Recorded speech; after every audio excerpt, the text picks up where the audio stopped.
Hello everyone and welcome back to another video from Apps Academy. In this video, I'm going to show you how to change your username on the Tango application. So let's get started right away. First of all, open up the Tango application on your device, and if you haven't logged into your account already, proceed with using your phone number and the verification code, or go ahead and log in using your Google ID.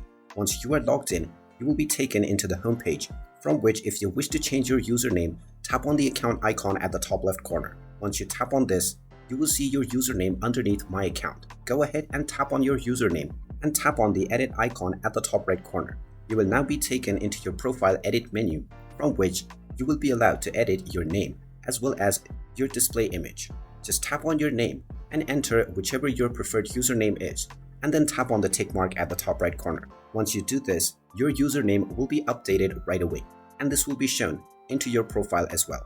And there you have it. That is how easy it is to change your username on the Tango dating app. If you find this video helpful, make sure you hit that like button and subscribe to our channel if you haven't done so already. Also ring that notification bell to never miss another update from us. Thank you for watching, and I will see you again in the next video.